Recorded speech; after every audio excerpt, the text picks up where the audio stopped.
So friends, there is legal update for you, and that is related to the interested witnesses, and that is in the case related to the dowry death under section 304B IPC. What is that? तो before that you should understand the meaning of what do you mean by the interested witnesses. देखिए, role of the witness है कि वो आकर के court में आकर के सच बताए और सच के सिवा कुछ नहीं कहेगा. Whatever may be the outcome of that proceeding, witness is required to speak truth in the court. He or she should not be interested in the outcome of that case.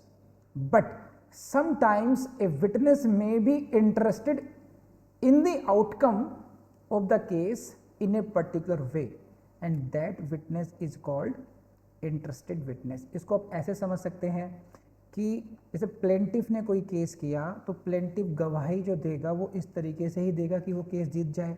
तो प्लेंटिफ अपने case में एक interested witness हो सकता है.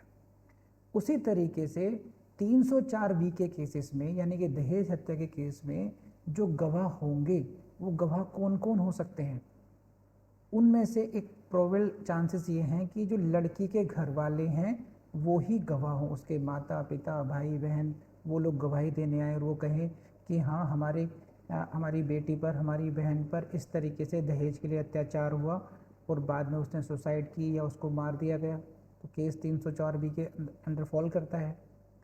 तो question इस case में था, इस केस का नाम है state of Karnataka versus MN Basavaraja and others. इसको आप नोट कर सकते हैं, ये किसी भी एग्जाम में आपसे पूछा जाएगा, ये केस में पूछा जा सकता है कि क्या माता पिता की गवाही के आधार पर सजा हो सकती है. One view is that they are interested witnesses. माता पिता इंटरेस्टेड विटनेसेस हैं क्योंकि वो ये चाहेंगे किसी भी तरीके से हस्बैंड और उसके रिलेटिव्स को सजा हो. इस केस में इंटरेस्टिंग क्या हुआ कि MN Basavaraja and others state of Karnataka case है. इसमें ट्रायल कोर्ट ने एक्यूज को एक्विट करा, हाई कोर्ट ने भी एक्विटल करा, लेकिन कुछ केसेस कुछ सेक्शंस में उसको सजा दी. लेकिन जो ग्राउंड ऑफ एक्विटल था वो इंपॉर्टेंट है आपके जानने के लिए. ग्राउंड ऑफ एक्विटल ये था कि जो फैमिली मेंबर्स हैं they are the interested witnesses. Supreme Court ने क्या कहा ये आपके लिए जानना जरूरी है. सुप्रीम कोर्ट ने कहा कि ऐसे केसेस में अगर हम इस तरीके से ट्रीट करेंगे कि family members should be considered as the interested witnesses, who else will testify in such cases. Dowry death के केसेस में गवाही देने आएगा कौन.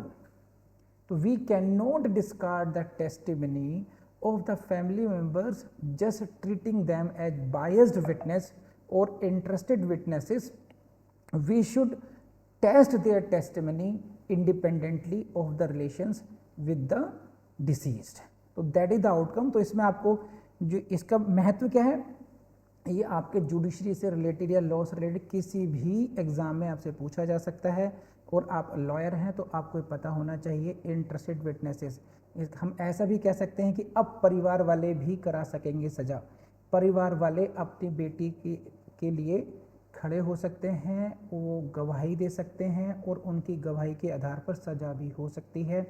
कोर्ट ये नहीं कह सकती क्योंकि वो परिवार वाले हैं, इसलिए वो जानबूझ करके झूठ बोलेंगे और वो सजा दिलाने में ही इंटरेस्टेड हो. आशा है ये इन्फॉर्मेशन आपके काम आएगी. Thank you very much.